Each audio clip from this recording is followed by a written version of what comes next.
രാഹുൽ ഗാന്ധി വീണ്ടും മുങ്ങി.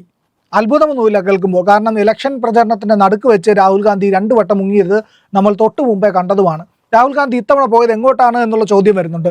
രാഹുൽ ഗാന്ധി ഒരു യുവതിയുടെ തോളിൽ കൈയിട്ട് എയർപോർട്ടിലൂടെ നടക്കുന്നതിൻ്റെ വീഡിയോയൊക്കെയാണ് ഇപ്പോൾ പുറത്തു വന്നിരിക്കുന്നത്. ക്യൂവിൽ നിൽക്കുന്ന ടിക്കറ്റും പാസ്പോർട്ടും പിടിച്ച് ക്യൂവിൽ നിൽക്കുന്ന ദൃശ്യങ്ങളും നമ്മൾ കാണുന്നുണ്ട് എന്നുള്ളത് ഏറെ പ്രധാനപ്പെട്ട കാര്യമാണ്.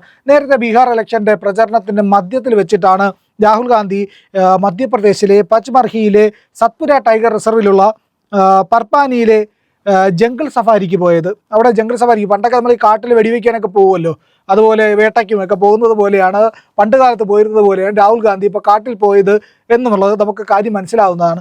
അപ്പോൾ ഇതുപോലെ തന്നെ നേരത്തെയും രാഹുൽ ഗാന്ധി ഇതുപോലെ മുങ്ങിയിട്ടുണ്ട്, പലപ്പോഴും മുങ്ങിയിട്ടുണ്ട്. അപ്പോഴൊക്കെ തായ്ലാൻഡിലെ പട്ടായയിൽ പോകുന്നു എന്നുള്ളതാണ് നമ്മൾ പറഞ്ഞു കേട്ടിട്ടുള്ളത്. ഇപ്പോൾ കേൾക്കുന്ന പ്രധാനപ്പെട്ട കാര്യം എന്ന് പറഞ്ഞു കഴിഞ്ഞാൽ നേരത്തെ പലപ്പോഴും കരീബിയൻ ദ്വീപ് രാജ്യങ്ങളിലേക്കാണ്, കൊളംബിയയിലെ കരീബിയൻ രാജ്യങ്ങളിലേക്ക്, കൊളംബിയ ഉൾപ്പെടെയുള്ള കരീബിയൻ രാജ്യങ്ങളിലേക്ക് മുങ്ങിയതായിട്ട് പറയുന്നുണ്ട്. അവിടെ ഒരു മയക്കുമരുന്ന് രാജാവിൻ്റെ മകളാണ് രാഹുൽ ഗാന്ധിയുടെ ഭാര്യ എന്നും ആരോപണം പലവട്ടം ഉയർന്നിട്ടുണ്ട്. അതിൽ 2 മക്കളുണ്ട്, ഒരു പെൺകുട്ടിയും ഒരു ആൺകുട്ടിയും ഉണ്ട് എന്നും പറയപ്പെടുന്നുണ്ട്. നേരത്തെ ഇതുപോലെ പോയതെന്ന് പറഞ്ഞു കഴിഞ്ഞാൽ ലങ്കാവി ദ്വീപിലെ, മലേഷ്യയിലുള്ള ലങ്കാവി ദ്വീപിലെ ഹണിമൂൺ ദ്വീപാണത്. ആ ഹണിമൂൺ ഐലൻഡിലേക്കാണ് കഴിഞ്ഞ തവണ രാഹുൽ ഗാന്ധി പോയത്. അപ്പോൾ അവിടെ വെച്ചുള്ള വീഡിയോയൊക്കെ പുറത്തു വന്നിട്ടുണ്ട്. രാഹുൽ ഗാന്ധി കുറേ ഈ ബുർഖ പർദ്ദ ഹിജാബ് ധരിച്ച സ്ത്രീകളുമായിട്ടൊക്കെ സംസാരിക്കുന്നതും സ്കൂട്ടർ ഓടിച്ചു പോകുന്നതും ഒക്കെ ആ വീഡിയോയിലൊക്കെ നമ്മൾ കണ്ടതുമാണ്. എല്ലാ തെരഞ്ഞെടുപ്പിനിടയ്ക്കും രാഹുൽ ഗാന്ധി ഇതുപോലെ മുങ്ങാറുണ്ട്. തെരഞ്ഞെടുപ്പിന് വന്നിട്ട് പറയുന്നതും പരസ്പര ബന്ധമില്ലാത്ത കാര്യങ്ങളാണ്. രാഹുൽ ഗാന്ധി പരസ്പര ബന്ധമില്ലാതെ സംസാരിക്കുന്ന 100 കണക്കിന് വീഡിയോ നിങ്ങൾക്ക് ഇൻ്റർനെറ്റിൽ തിരഞ്ഞാൽ കിട്ടും. ഇൻസ്റ്റാഗ്രാമിലും യൂട്യൂബിലും ഫേസ്ബുക്കിലും എല്ലാം തന്നെ ഇത് തന്നെയാണുള്ളത്. 200 കിലോയുള്ള ബൈക്ക് 2 പേരെ കൊണ്ടുപോകുമ്പോൾ 3000 കിലോയുള്ള കാറ് ആകെപ്പാടെ കൊണ്ടുപോകുന്ന 5 പേരെ അല്ലേ അല്ലെങ്കിൽ 4 പേരെ അല്ലേ എന്ന് ചോദിച്ച ആളാണ്. അപ്പോൾ ഇങ്ങനെയൊക്കെയാണ് രാഹുൽ ഗാന്ധിയുടെ ബുദ്ധി പോകുന്നത് എന്നുള്ളത് കൃത്യമായിട്ട് അറിയാം. അപ്പോൾ ആ ബുദ്ധി നേരെ നിൽക്കാനായിട്ട് ഇടയ്ക്കിടയ്ക്ക് റീചാർജിന് പോകുന്നതും ഈ പറയുന്ന പരസ്പര ബന്ധമില്ലാത്ത കാര്യങ്ങൾ പറയുന്നതുമൊക്കെ ഇതുമായിട്ട് ബന്ധപ്പെട്ടാണ് എന്നും ആരോപണങ്ങളുണ്ട്. രാഹുൽ ഗാന്ധി പിന്നെ പോകാറുള്ള സ്ഥലങ്ങളെ പറ്റിയിട്ടെല്ലാം സോഷ്യൽ മീഡിയയ്ക്ക് കൃത്യമായ ബോധമുണ്ട്. ഉപരാഷ്ട്രപതി തെരഞ്ഞെടുപ്പ് നടക്കുന്ന ഘട്ടത്തിൽ രാഹുൽ ഗാന്ധി നിലാവത്ത് അഴിച്ചുവിട്ട കോഴിയെപ്പോലെ പാർലമെൻറ്റിനകത്ത് എങ്ങോട്ടോ നടന്നു പോകുന്നതും രാഹുൽ ഗാന്ധി അവനെ പിടിക്കുക എന്നുള്ള ആംഗ്യം കാണിക്കുന്നതും മല്ലികാർജ്ജുൻ ഖാർഗെയും KC വേണുഗോപാലും ഒക്കെ അന്തം വിട്ട് നോക്കി നിൽക്കുന്നതും ആയിട്ടുള്ള വീഡിയോ നമ്മളെല്ലാവരും കണ്ടതാണ്. അതൊന്നും AI ആണെന്ന് പറയില്ലല്ലോ, അത് ഭാഗ്യം. കാരണം പാർലമെൻറ്റിനകത്തുള്ള വീഡിയോ ആണ് ആ കാണുന്നതെല്ലാം തന്നെ. അതുപോലെ ഇപ്പോൾ കാണുന്നതെന്ന് പറഞ്ഞു കഴിഞ്ഞാൽ ഒരു എയർപോർട്ടിലൊരു പെൺകുട്ടിയുടെ തോളിൽ കൈയിട്ട് സംസാരിച്ചുകൊണ്ട് നടന്നു പോകുന്ന രാഹുൽ ഗാന്ധിയാണ്. ഒരു എയർപോർട്ടിലാണ്, കയ്യിൽ ടിക്കറ്റും ഈ പറയുന്ന പാസ്പോർട്ടും ഒക്കെ ഉണ്ട് എന്നുള്ളതാണ്. ഈ വീഡിയോയൊക്കെ വരുമ്പോൾ ഒരു കാര്യം, ബീഹാർ തെരഞ്ഞെടുപ്പിൻ്റെ മധ്യത്തിലാണ്, അതിൻ്റെ ഇലക്ഷൻ റിസൾട്ട് വന്നുകൊണ്ടിരിക്കുന്നു. BJP അതിഗംഭീരമായ കുതിച്ചു കയറ്റം നടത്തിക്കൊണ്ടിരിക്കുന്നു. NDA അധികാരത്തിലെത്തുമെന്ന് ഏതാണ്ട് ഉറപ്പായി കഴിഞ്ഞു. ഈ ഘട്ടത്തിൽ നിൽക്കുമ്പോഴാണ് രാഹുൽ ഗാന്ധി വിദേശത്തേക്ക് മുങ്ങിയിരിക്കുന്നത്. രാഹുൽ ഗാന്ധിക്ക് ഉറപ്പായിരുന്നു ജയിക്കില്ല എന്നുള്ളത്. ഈ പറയുന്ന ശരിക്കും പറഞ്ഞാൽ BJPയും നരേന്ദ്രമോദി അമിത്ഷായും ഒക്കെ രാഹുൽ ഗാന്ധിക്ക് പൈസ കൊടുക്കണം. കാരണം രാഹുൽ ഗാന്ധി കാരണമാണ് BJP ഇങ്ങനെ തുടർച്ചയായി ജയിച്ചു കൊണ്ടിരിക്കുന്നത്. രാഹുൽ ഗാന്ധി കോൺഗ്രസിന് വേണ്ടി പ്രവർത്തിക്കുന്നതുകൊണ്ടാണ് BJPക്ക് ഇത്രയേറെ മുന്നേറ്റം ഉണ്ടാകുന്നത് എന്നുള്ളതാണ്. അപ്പോൾ ഈ പറയുന്ന പോലെ രാഹുൽ ഗാന്ധിക്ക് ഇപ്പോൾ കോൺഗ്രസിനോട് യാതൊരു പദ്ധതിയില്ല എന്നുള്ളത് പൂർണ്ണമായിട്ടും തെളിവുള്ള കാര്യമാണ്. കാരണം അതുകൊണ്ടാണല്ലോ കോൺഗ്രസിനെ ഇങ്ങനെ കൊണ്ടുപോയി കുഴിയിൽ ചാടിക്കുന്നത്. ഇതെല്ലാം പോട്ടെ, ബീഹാർ തെരഞ്ഞെടുപ്പ് നമുക്ക് മാറ്റിവെക്കാം. അത് BJP ജയിക്കുന്നു, ഓക്കെ ശരി. പക്ഷേ രാഹുൽ ഗാന്ധി ഇടപെടേണ്ട ഒരു കാര്യമുണ്ടായിരുന്നല്ലോ. രാഹുൽ ഗാന്ധി കോൺഗ്രസിൻ്റെ നേതാവ് മാത്രമല്ല, രാജ്യത്തിൻ്റെ പ്രതിപക്ഷ നേതാവ് കൂടിയാണ്.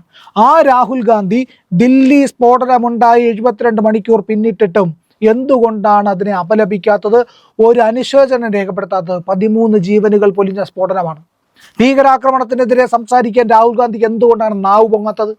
രാഹുൽ ഗാന്ധി ഒരു ട്വീറ്റ് പോലും ചെയ്തിട്ടില്ലല്ലോ, ഒരു അനുശോചനം പോലും രേഖപ്പെടുത്തിയിട്ടില്ലല്ലോ. എന്തുകൊണ്ടാണ് രാഹുൽ ഗാന്ധിക്ക് അത് കഴിയാത്തത്? ഓപ്പറേഷൻ സിന്ദൂർ നടത്തിയപ്പോൾ ഇന്ത്യയോട് ചോദിച്ചത്, പാകിസ്ഥാൻ ചോദിച്ച അതേ ചോദ്യങ്ങളാണ് രാഹുൽ ഗാന്ധി ചോദിച്ചത്. എത്ര ഇന്ത്യയുടെ യുദ്ധവിമാനങ്ങൾ വീണു, എത്ര പേർ കൊല്ലപ്പെട്ടു? ഇന്ത്യക്കൊന്നും നഷ്ടപ്പെട്ടിട്ടില്ല. ഇന്ത്യക്ക് ഒരു വിമാനം പോലും ഇന്ത്യയുടെ തകർന്നിട്ടില്ല. ഇന്ത്യക്കകത്ത് ഒരു മിസൈൽ പോലും പതിച്ചിട്ടില്ല. പക്ഷേ രാഹുൽ ഗാന്ധിയുടെ ചോദ്യങ്ങൾ അതൊക്കെയായിരുന്നു. കൃത്യമായിട്ട് നമുക്കറിയാം അവരുടെ താല്പര്യം എന്താണെന്നുള്ളത്. ഇവിടെ രാഹുൽ ഗാന്ധി പറയുന്ന SIR അടക്കമുള്ള കാര്യങ്ങൾ എതിരെ രാഹുൽ ഗാന്ധി പോയിട്ടുണ്ട്. ആദ്യം പറഞ്ഞ ഈ വോട്ട് ചോരി എന്ന് പറഞ്ഞുകൊണ്ടായിരുന്നു. ഒരു തെളിവുമില്ലാതെ, ഒരു അടിസ്ഥാനവുമില്ലാതെ രാഹുൽ ഗാന്ധിയെ ഇലക്ഷൻ കമ്മീഷൻ വെല്ലുവിളിച്ചു, പോയി കോടതിയിൽ പോയി പറ, ഒരു കേസ് കൊടുക്കുക. എന്തുകൊണ്ടാണ് രാഹുൽ ഗാന്ധി കേസ് കൊടുക്കാത്തത്? രാഹുൽ ഗാന്ധിക്ക് അറിയാൻ രാഹുൽ ഗാന്ധി പറയുന്ന പച്ചക്കള്ളമാണ്. ഒരു ബ്രസീലിയൻ യുവതി എന്നിട്ട് നട്ടാ കുരുക്കാത്ത നുണയാ പറയുന്നത്. 223 തവണ ഇവിടെ 1 മിനിറ്റ് 1-2 മിനിറ്റ് എടുത്ത് വോട്ട് ചെയ്യാൻ കയറി കഴിഞ്ഞാൽ പ്രോസസ്സ് തന്നെ 2 മിനിറ്റ് എടുക്കും. അപ്പോൾ ഒരു ദിവസം 223 തവണ വോട്ട് ചെയ്തു എന്ന് പറഞ്ഞു കഴിഞ്ഞാൽ ഒരു ദിവസം ഒരു ബൂത്തിൽ 223 തവണ ഒരിടത്ത് നിന്ന് വോട്ട് ചെയ്യണമെങ്കിൽ 7 മണിക്കൂറിലേറെ സമയം എടുക്കും. അപ്പോൾ അവർ 2-3 ബൂത്തിലായി വോട്ട് ചെയ്തു എന്നാണ് പറയുന്നത്. എങ്ങനെ? സ്പൈഡർമാനോ സൂപ്പർമാനോ ആണെങ്കിൽ പോലും നടക്കില്ലല്ലോ. അപ്പോൾ ഇതാണ് പറയുന്നത്, പരസ്പര ബന്ധമില്ലാതെ വെളിവില്ലാതെ വിളിച്ച് പറയുകയാണ് രാഹുൽ ഗാന്ധി ഓരോരോ കാര്യങ്ങൾ. ഈ പറയുന്ന വോട്ടർ പട്ടികയിൽ ക്രമക്കേടുണ്ടെന്ന് പറഞ്ഞു, എന്നാൽ SIR നടത്താം. സ്പെഷ്യൽ ഇൻറ്റൻസീവ് റിവിഷൻ നടത്തിയിട്ട് വോട്ടർ പട്ടികയിൽ അനധികൃതമായി കടന്നു കയറിയവരെ, സിറ്റിസൺഷിപ്പ് ഇല്ലാത്തവരെ, പൗരന്മാരല്ലാത്തവരെ പുറത്താക്കാം. അതിനെ പറയുമ്പോൾ രാഹുൽ ഗാന്ധി പറയുന്നത് അത് ശരിയല്ല, അങ്ങനെ പൗരത്വമൊന്നും ആരുടെ ആവശ്യപ്പെടാൻ പാടില്ല. പൗരത്വം ഈ ലോകത്തെ എല്ലാ രാജ്യങ്ങളിലും പൗരത്വമുണ്ട്. ആ പൗരത്വത്തിൻ്റെ കാർഡുണ്ട്, പൗരത്വം രേഖപ്പെടുത്തിയിട്ടുണ്ട്.